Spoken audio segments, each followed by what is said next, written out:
Hola, hola de nuevo. Soy Fernando Robles, quien por allá estuvo compartiendo con ustedes a través del módulo de motivación. Y ahora pues retomaremos otra vertiente de lo que tiene que ver con mi formación, con lo que, con lo que yo he trabajado durante 20 años con el colegio, ¿no? En este caso, pues vamos a entrar a uno de los tópicos que obviamente mm,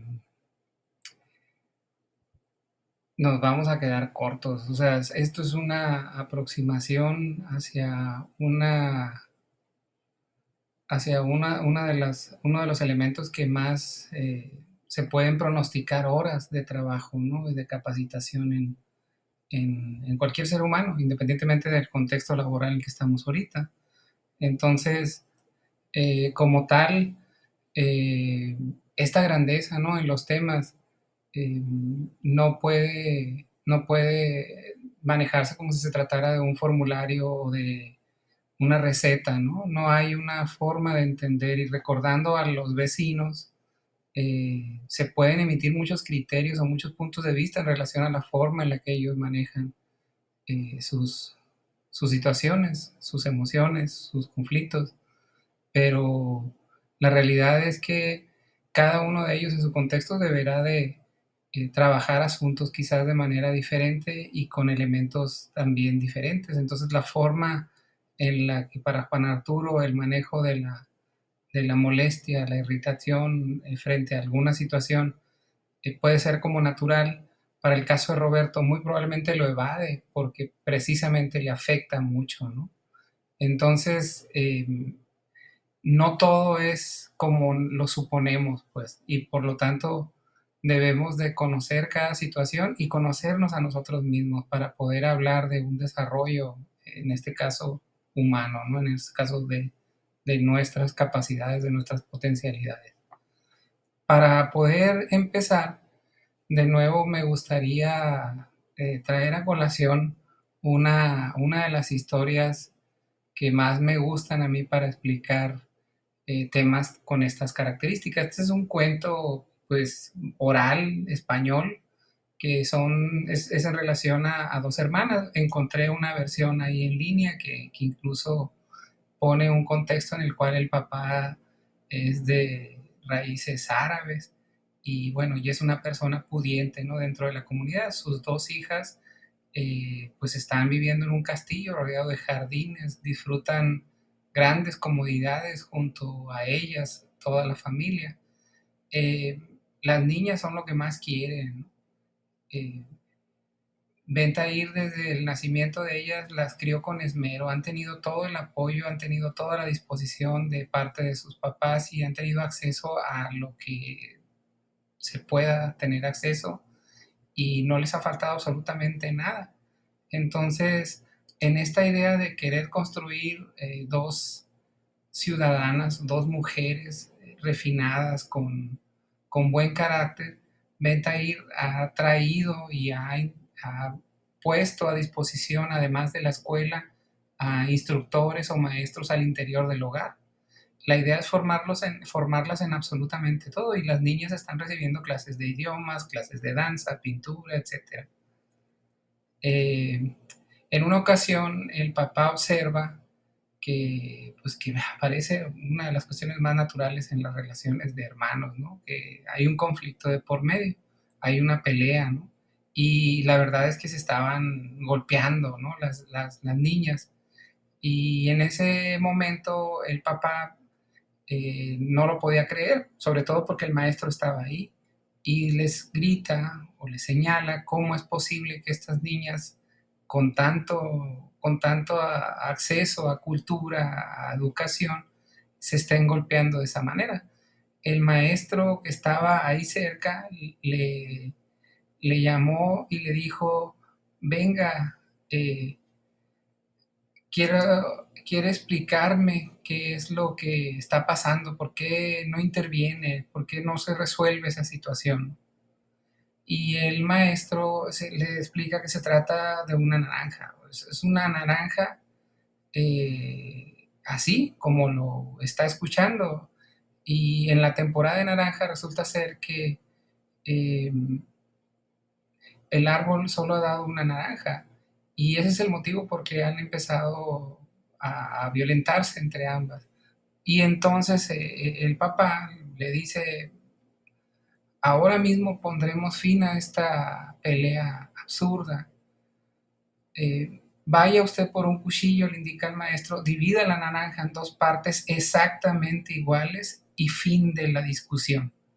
Pero le dice el maestro, pero no lo deja hablar y le dice, haga lo que le estoy indicando. Es lo justo.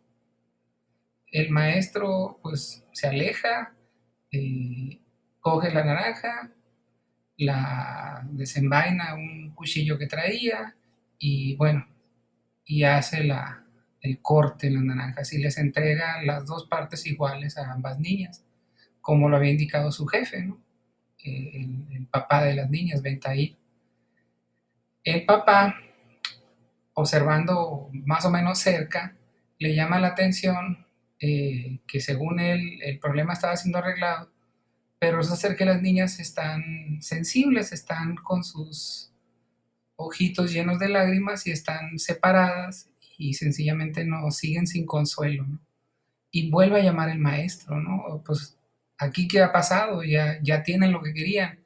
Y el maestro le explica, no señor, perdone que se lo diga, pero eso no es cierto. En realidad su hija mayor quería comerse la pulpa, pues como sabe, adora la fruta. La pequeña en cambio solo quería la piel para hacer un pastel, ya que es muy golosa y buena repostera.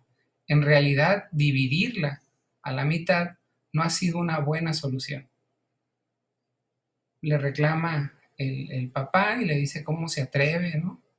Yo intenté ser lo más justo, no puedo ser un adivino. Y le repite una vez más el maestro, le reitera, la solución era sencilla si les hubiera preguntado. Ellas les habrían contado cuáles eran sus deseos. Esta es una historia con la que podemos empezar a abordar el asunto de los conflictos y lo que tiene que ver con algunos elementos de lo que se considera como inteligencia emocional.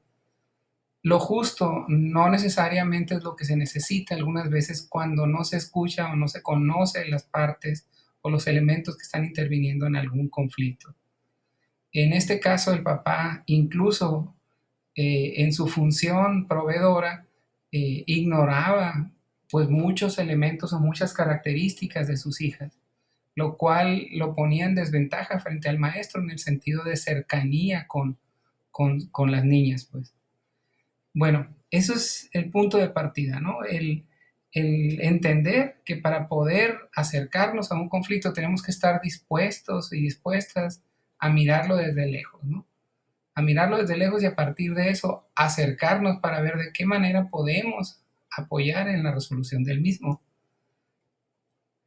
Para iniciar, una vez más, vamos a tener una actividad que se puede resolver aquí, en esta reunión en la que están ustedes, o bien, si lo estás haciendo este curso de manera individual, pues lo harás en solitario.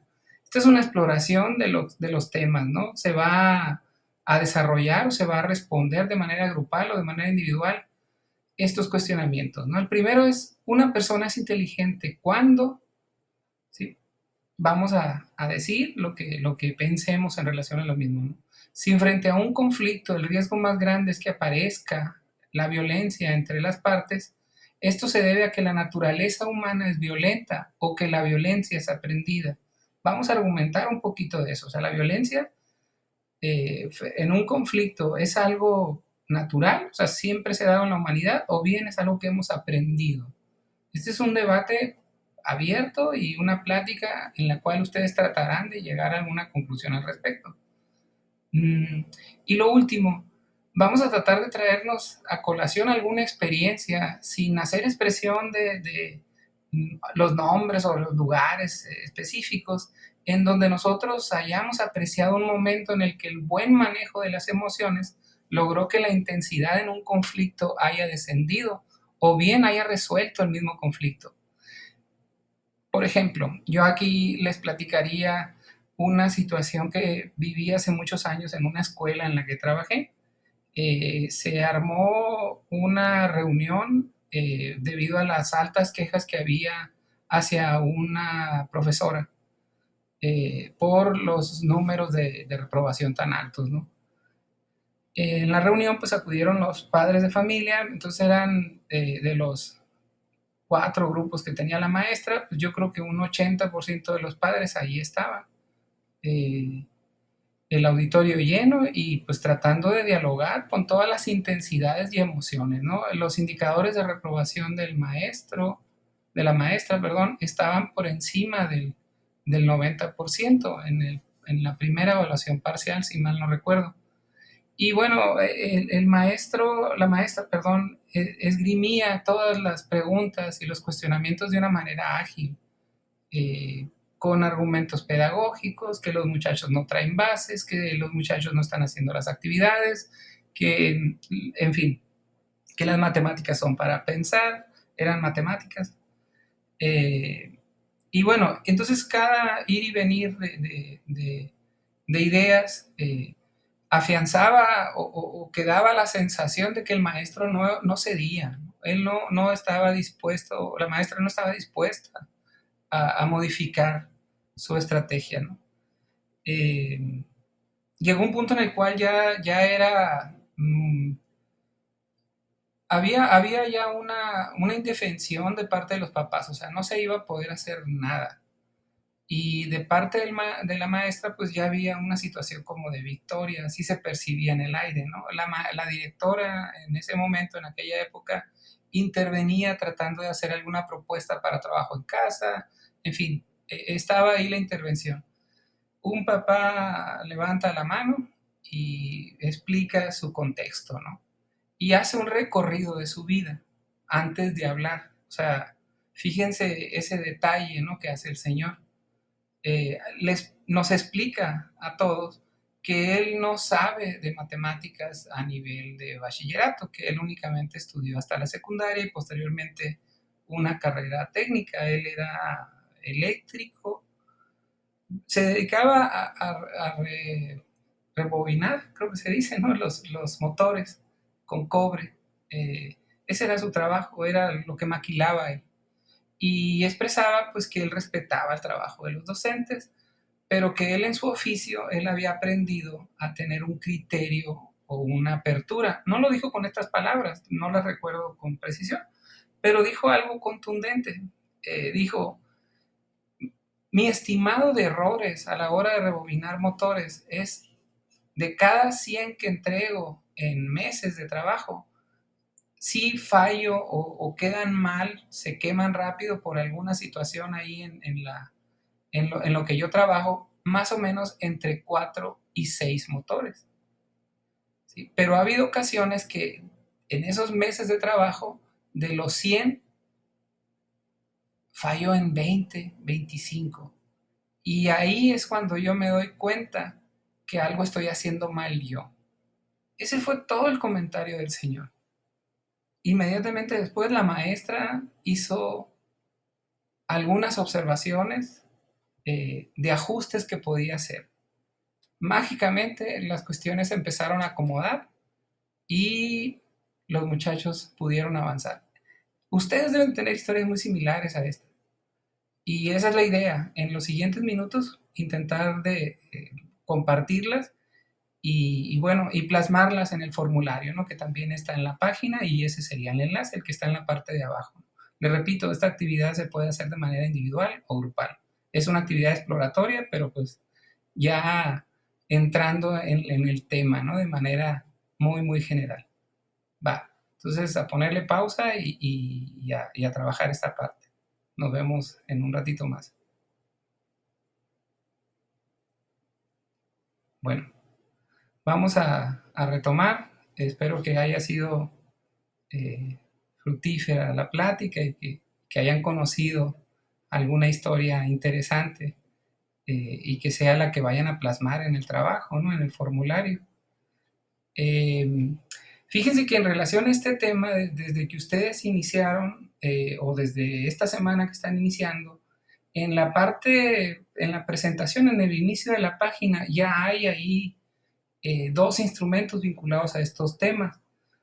Por un lado está un instrumento que está basado en una evaluación del INEGI adaptado para nosotros, que trata de medir algo que se conoce como clima organizacional. El clima organizacional básicamente se trata de conocer el ambiente que se vive al interior de una empresa, de una institución, a partir de las prácticas de los mismos trabajadores y trabajadoras que obviamente van a manifestarse en actitudes entre las personas. Entonces un clima organizacional hace referencia a elementos que tienen que ver con manifestaciones de compañerismo, pero también de todo lo contrario.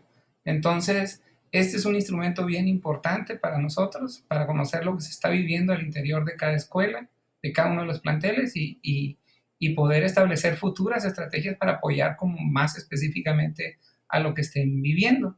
El otro instrumento aborda pues dos tópicos que para este módulo en particular, para este tema, pues están íntimamente ligados, que son es la emoción, las emociones y el trabajo. Y hay dos términos que son evaluados ahí, o dos síndromes, o como le quieran llamar. Eh, el primero de ellos es uno que fue generado desde el 74 por Herbert Freudenberg. Él generó un término de burnout, él a partir del trabajo con a observar algunas situaciones en hospitales de cómo algunos médicos presentaban agotamiento sobre la carga laboral y enfermeras también, que no le permitían sentir ya como compasión por el dolor ajeno. Entonces eran médicos, eran enfermeras que de alguna manera se blindaban. Entonces el término que él encontró relacionado con el desgaste es quemaduras, ¿no? Burnout. Y la idea es que no son visibles, pues como cuando son quemaduras químicas. Entonces el desgaste profesional que vivían los médicos, él lo estudió y logró desarrollar pues una teoría bastante sólida que hasta la fecha prevalece, ¿no? Entonces este surge por una respuesta prolongada de estrés ante factores emocionales o interpersonales en el trabajo, ¿no? Desgastantes, que se van a manifestarse como ineficiencia, ¿no? Hay más errores en un personal que se desgasta por estos motivos.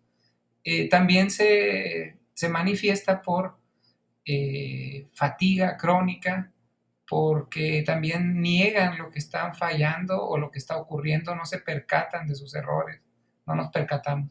Los españoles han manejado un término para educación que todavía no ha permeado mucho para acá, para México, pero están ellos moldeando un término que se llama, eh, ay, se me fue el nombre, perdón, no lo tengo anotado acá, pero es síndrome por estrés empático, ¿sí? O sea, es el desgaste profesional de las personas que vivimos o trabajamos en educación, como muchos de ustedes, en la cual constantemente tenemos que estar pensando en los demás y en las demás, o sea, poniéndonos en su lugar, con aulas y con contacto de cientos de personas diarias. Entonces es muy similar, ¿no? Al burnout. Luego está el otro fenómeno, este otro síndrome, que es burnout, ¿no? Que es de aburrimiento, así como lo dicen. Este ya fue desarrollado por dos autores, ya pegado al 2010, 2011, me parece que ya salieron los primeros artículos de ellos. Es de apellido Wender y Rotling, y básicamente frente a la ausencia de tareas significativas o estimulantes para una persona en un trabajo, obviamente, eh, más que la presencia de tensión, el principal problema para muchos de estos trabajadores es aburrimiento, falta de reto y carencia de estrés. Entonces, ir al trabajo se convierte en algo no, nada estimulante y que repercute con situaciones muy similares, ¿no? Con ineficiencia, con fallas, con abandono y con conflictos al interior del trabajo. Esos dos aspectos son los que evaluamos ahí y bueno, espero que una vez que se cierre el ciclo de esa evaluación a sus correos les van a llegar algún resumen de cómo están ustedes en relación a burnout y bore-out. ¿Sí? Bueno, vamos a entrarle a lo que es la inteligencia emocional. Hay un autor que todo el mundo conoce, pero quienes realmente hemos trabajado o hemos estudiado un poquito esto, pues nos percatamos que quien se ha llevado las palmas no es quien realmente ha hecho investigación. Entonces, Barron es un autor que empezó a hablar desde el 97 en inteligencia emocional, pero la mayoría de nosotros, estamos a hablar de él, conocemos a Daniel Goleman, ¿sí? Entonces, hay una situación ahí, ¿no? De profundidad, de investigación y otra de divulgación, ¿sí? Bueno, los dos aportan y los dos tienen cosas que decir, ¿no? En el caso de la definición que Barón comenta, habla de un conjunto de habilidades personales, emocionales y sociales que influyen en la capacidad para adaptarse y enfrentar las demandas especiales del medio. Se relaciona con la elección de estrategias de afrontamiento y con la evaluación primaria de la significación personal de de los eventos. Es esa capacidad que tenemos de poder ver eh, hacia adentro y hacia afuera lo que está ocurriendo, para poder detenernos y decidir cómo vamos a afrontar, ¿sí? Esto dará lugar a conductas destinadas de adaptación a las demandas del medio. Desde esta perspectiva, los componentes factoriales de esta definición, de este constructo que es la inteligencia emocional, se asemejan a los factores de la personalidad, pero tienen, o sea, estos elementos de la personalidad contra la inteligencia emocional tienen una gran diferencia. La personalidad no se va a modificar, no se va a moldear, y la inteligencia emocional y social sí se puede ajustar, sí podemos reaprender pues, algunas cosas y mejorar en nuestro nivel de relaciones, ¿no? El nivel de inteligencia emocional, el coeficiente que le llaman algunos, influirá en la selección y el control de la forma que nosotros eh, hacemos frente a las situaciones. Y que obviamente se sabe que cuando hay una, un buen coeficiente emocional, los niveles de estrés, de ansiedad, de depresión, son mucho más bajos que en las personas que no tienen algunas de estos elementos que componen la inteligencia emocional. Hay estudios relacionados a lo mismo, ¿no? Incluso ustedes creo que han escuchado que el éxito profesional incluso en muchas de las ocasiones es atribuido mucho más a la inteligencia emocional que al coeficiente intelectual, a la inteligencia académica, ¿no? Entonces, ¿qué beneficios personales tiene la inteligencia emocional? Primero es una satisfacción personal, ¿sí? Esta idea de poder tener el control, ¿sí? O el manejo adecuado de todo lo que implica las situaciones estresantes, ¿no? También hay una facilidad para aprender, ¿sí? Y un gusto por aprender. La persona se puede concentrar mucho más en sus objetivos, es capaz de mejorar sus relaciones interpersonales y obviamente el concepto de salud como tal, integral, emocional, física, se encuentra en un muy buen nivel, ¿no? Y sobre todo con la conciencia de siempre estar monitoreándote, ¿sí? Entonces una persona inteligente emocionalmente sabe cuándo alejarse de un lugar o de una relación o de alguna parte en la que se pueda haber expuesto esa persona emocionalmente si continúa ahí. Para entender esto, tenemos que hablar de emociones. Las emociones son el motor eh, de lo que tiene que ver con la evolución. O sea, sin emociones, sencillamente no hay acciones. Entonces, uno de los primeros que desarrollaron, uno de los primeros modelos, por así decirlo, para entender a las emociones, fue el que por un ejercicio ahí, un acrónimo, se creó, que es el MATEA, que es el miedo, el afecto, la tristeza, el enojo y la alegría. Estas son las que se consideran para esta teoría las 5 emociones básicas. Hay muchas combinaciones entre ellas, pero estas, digamos, que la concepción es que en todas las culturas tienen las mismas expresiones los niños al nacer. El miedo, el afecto, la tristeza, el enojo y la alegría se expresan de la misma manera. Culturalmente hablando, esto se va modificando conforme crecemos. Entonces hay culturas donde quizás se pueda confundir la tristeza con el miedo en términos faciales, ¿sí? Culturalmente hablando, se puede llegar a perder la expresión, incluso, por ejemplo, en el caso de nuestro país, eh, hay varones, sobre todo por nuestra cultura, en la cual el miedo no puede ser expresado, la tristeza tampoco. Entonces, físicamente vamos bloqueando este tipo de expresiones. Ahora bien, cada una de estas emociones, como les comentaba, tiene una raíz neurobiológica y esa raíz neurobiológica implica una acción. ¿Sí? Hay un término que escuchamos mucho, que es el de eh, controla tus emociones. En realidad las manejamos. ¿Sí? Y pues también ninguna de estas emociones se puede considerar como malas, ¿sí? Como tal. Eso sí es importante para entender su manejo también. ¿Por qué no se pueden considerar como malas? Porque tienen una raíz evolutiva. Entonces, por ejemplo, el miedo tiene una raíz hacia la autoprotección, la seguridad, la fortaleza, la ansiedad, el pánico y la paranoia serían sus manifestaciones más complejas de manejar. El afecto genera energización, genera goce, disfruto, optimismo, euforia, manía, que serían una vez más las que deberíamos las que pudieran afectarnos, ¿no? La tristeza es un contacto interior, genera autoconocimiento, nos da profundidad. La melancolía, se produce melancolía, aislamiento y puede llegar a la depresión.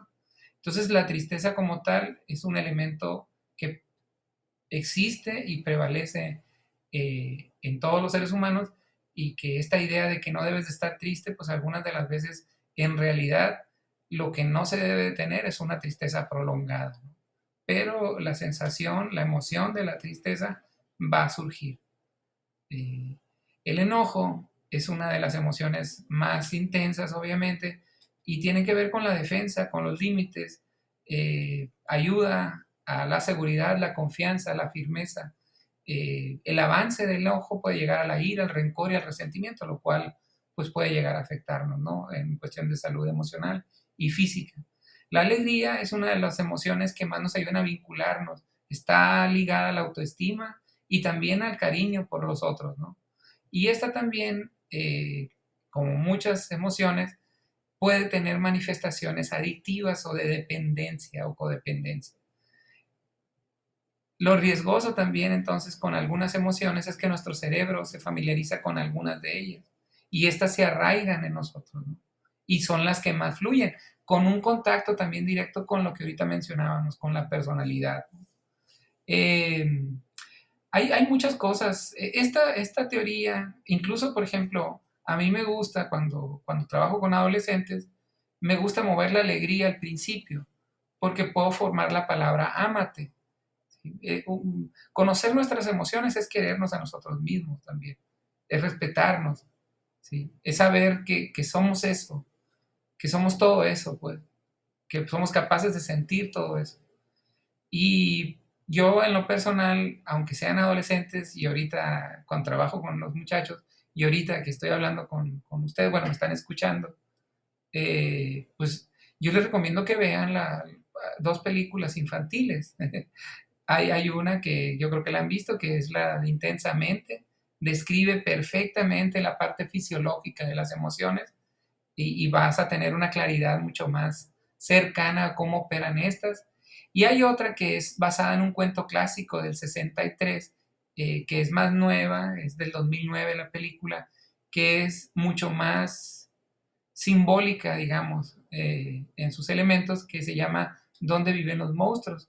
Esa es una película, en la página van a encontrar los enlaces de los trailers de esas dos películas y los van a poder pues buscar si les interesa o quieren verlo quizás con su niño, con su niña y explorar más este tema.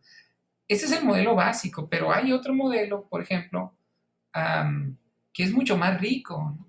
Que es del 80, que es la rueda de las emociones. Eh, Esta nos ayuda a entender mucho mejor las emociones con las que nosotros vivimos. Y recordando, ¿no? Esta parte, ¿no? El neocórtex es donde se razonan las emociones.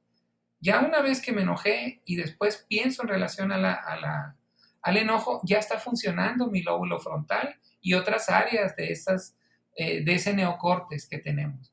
Pero el sistema límbico de arranque frente al enojo nos va a hacer cerrar los puños, nos va a hacer bajar las cejas, nos va a hacer sentir algunas cuestiones en nuestro cuerpo que están relacionadas con la tensión del músculo para golpear o para huir también, si se trata de miedo, ahí, ¿no? Además del enojo.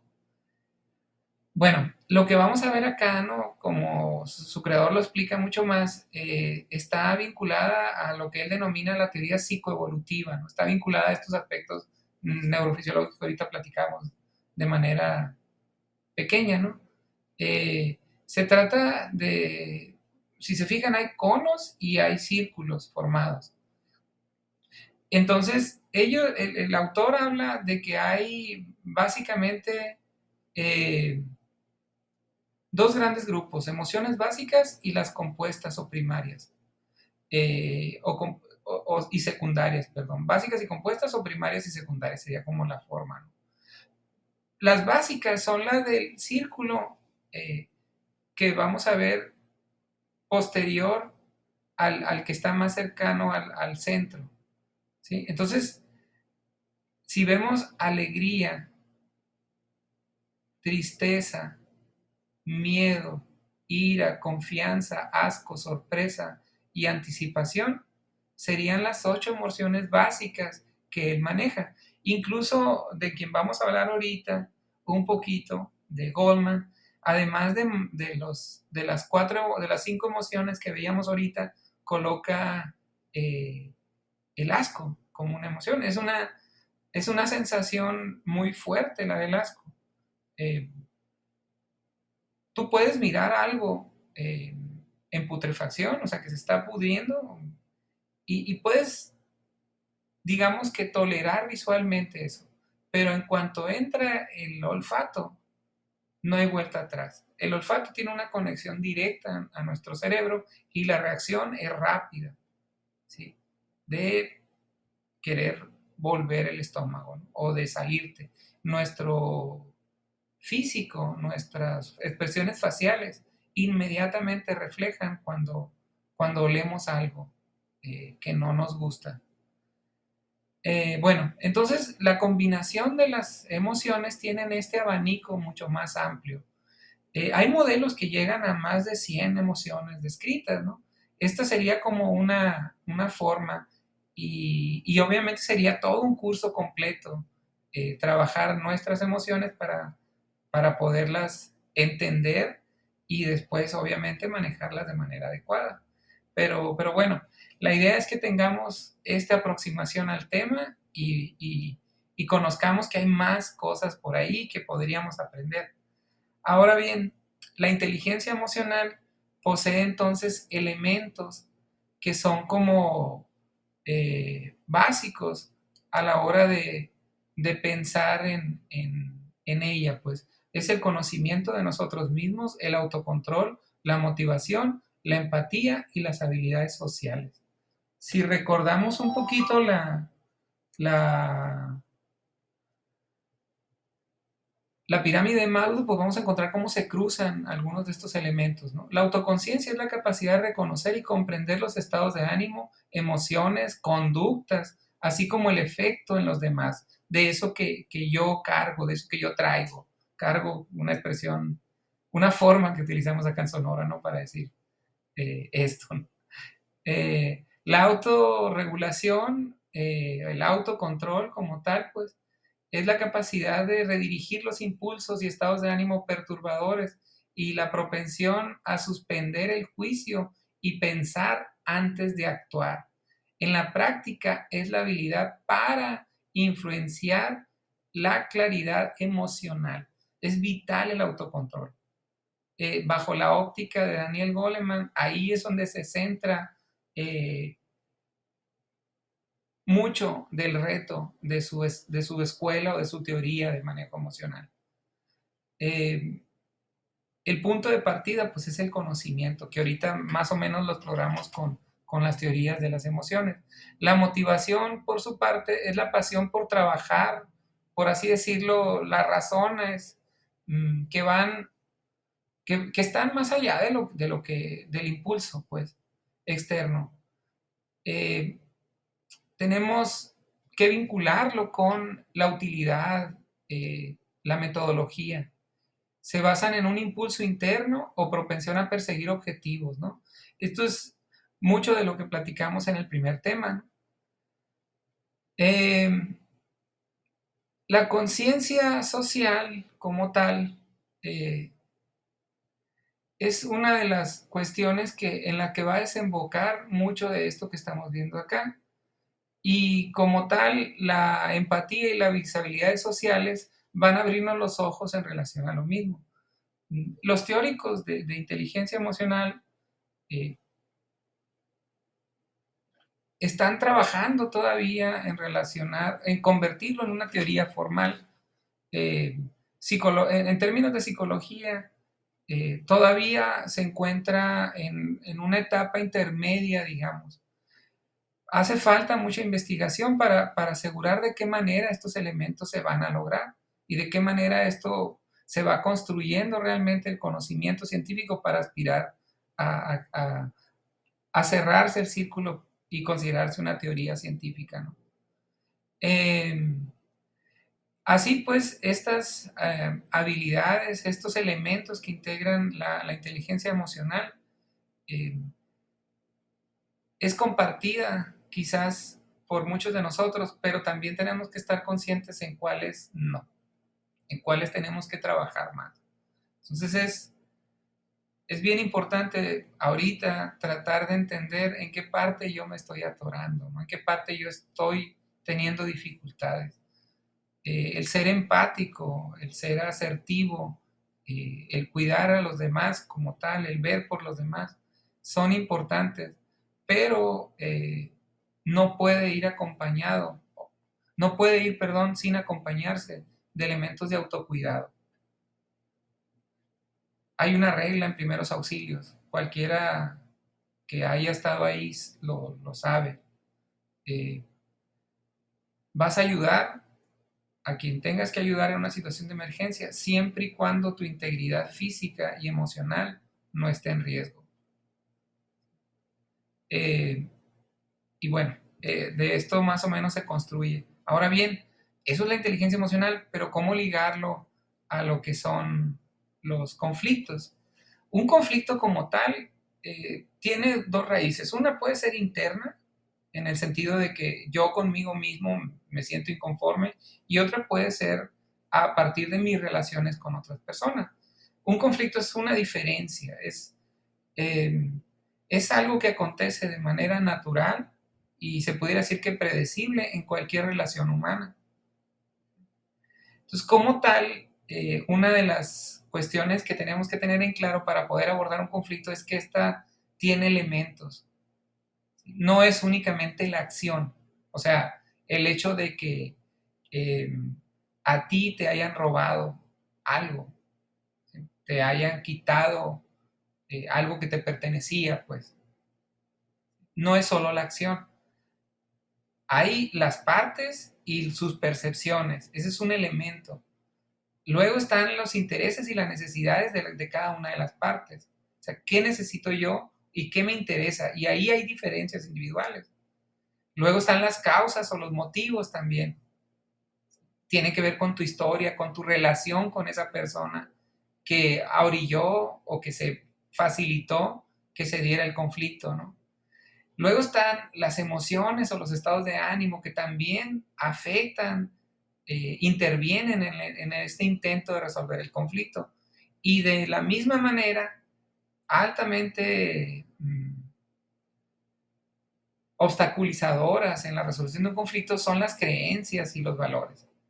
esta idea de que mis creencias son superiores a las tuyas no permite que se solucione el conflicto. ¿Qué cosas podemos pensar que se pueden resolver de manera pacífica en relación a los conflictos? Lo primero es entender que cuando hay un delito de por medio, no puede ser negociable o tratado bajo un esquema alternativo, por decirlo de alguna manera. ¿Sí? Entonces, si no hay agresión, si se trata de una diferencia y las dos partes están dispuestas a resolverlo, podemos llegar a un puerto o a un acuerdo de atención para la resolución del conflicto. Ahora bien, si se fijan, son un montón de elementos también. Además de, hay muchas formas de abordar un conflicto a través de un diálogo constructivo, a través de una mediación, de una conciliación. Por ejemplo, si en tu trabajo existe una división de áreas y esas áreas ha habido diferencias entre tú y otro compañero, ¿sí? Pudiéramos pensar en un arbitraje, que sería un método de resolución de conflictos de manera alternativa, en la que venga la autoridad y dictamine a partir de las funciones que estén establecidas, ¿sí?, un arreglo. Y las dos partes aceptar que lo que esa persona decida les va a ayudar a avanzar en su relación. Esa sería una forma de resolverlos.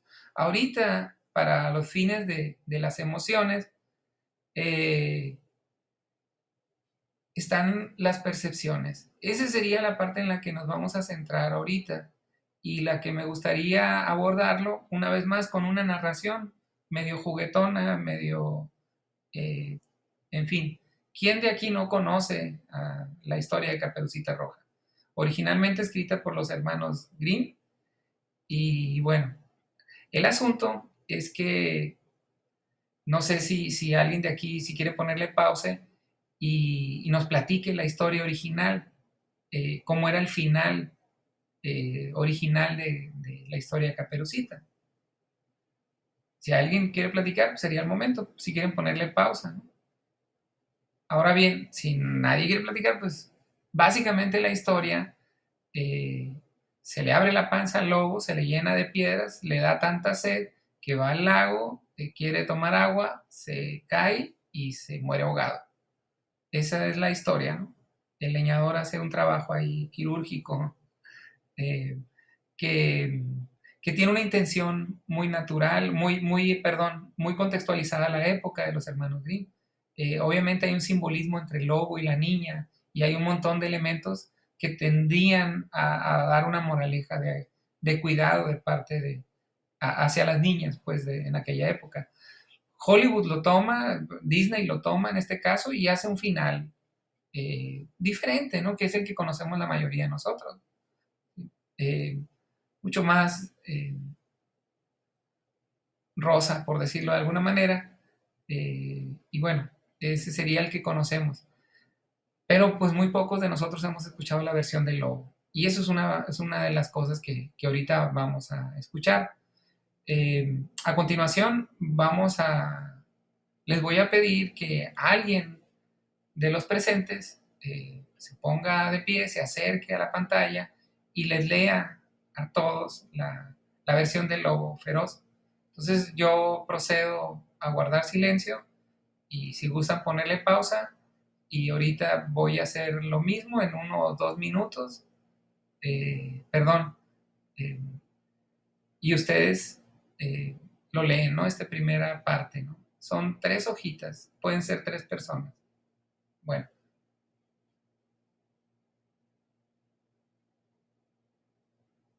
Bueno, voy a quitar la pausa y vamos a avanzar a la siguiente hoja con la historia de Lobo Feroz, su versión.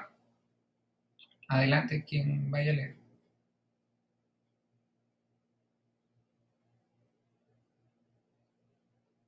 Ok, póngale pausa, voy a avanzar a la siguiente. Sale.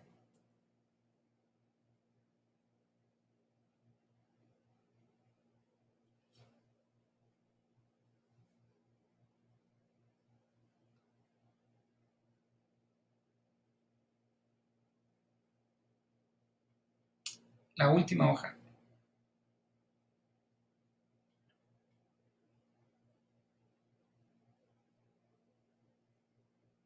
Bueno, pues esa es la versión del lobo, ¿no? A lo mejor ya la habían escuchado, pero pues es una percepción que rompe con la historia que nosotros conocíamos o la versión que nosotros conocíamos. Los eventos como tal, sería bueno que los platicáramos en relación a la historia y lo que representa un conflicto de versiones, por así decirlo. ¿Qué nos hace sentir a escuchar la otra parte de la historia, no? O sea, esto que el lobo feroz narra, ¿no? Simbólicamente aquí. Modifica nuestra impresión acerca de Caperucita. Conocemos historias como la del lobo en nuestra comunidad, o sea, versiones no contadas en relación a alguna historia. ¿De qué manera pudiéramos detener el efecto negativo de nuestras percepciones frente a un conflicto? ¿De qué forma ustedes consideran que pudieran lograr que sus percepciones no afecten a la hora de ver una diferencia laboral? Pues eh, hay diferencias tan simples como él no pertenece a mi área de trabajo, ¿sí? Entonces no lo puedo apoyar. Esa es una percepción que está basada probablemente en una creencia, ¿no? Y bueno, entonces se abre un poquito el espacio para el diálogo. La actividad en este caso es individual, es muy sencilla esta actividad, es una exploración para, con los principales elementos de lo que es, de lo que son lo que es la inteligencia emocional.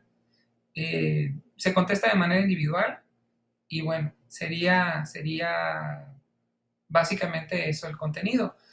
Ahora bien, no me puedo ir sin antes hablarles un poquito eh, de un gran lastre que tenemos laboralmente hablando en la mayoría de las instituciones educativas, que tiene que ver con los niveles de violencia con los que vivimos. Hay un documento que el Politécnico Nacional elaboró hace mucho para medir el grado de violencia que se vive pues entre jóvenes, eh, y ya tiene su adaptación para el terreno y el contexto laboral. Hay un video que les voy a dejar ahí en la misma página que pueden revisar donde se explica mucho más detalle estos elementos que componen el violentómetro laboral. La violencia en sí es aprendida y hay muchos elementos genéticos, biológicos, eh, que lo sustentan, ¿no? Eh, Nos han creado de la otra manera. Se ha tendido a romantizar también la idea del conflicto, como si los conflictos nos hicieran crecer. La realidad es que los conflictos por sí solos no nos hacen crecer. Lo que nos hace crecer y mejorar como personas es cómo lo resolvemos. Ahí es donde está la diferencia. Y lo podemos ver como país también o como institución, ¿sí? Eh, es malo comparar, pues, pero hay culturas que han tenido situaciones históricas altamente destructivas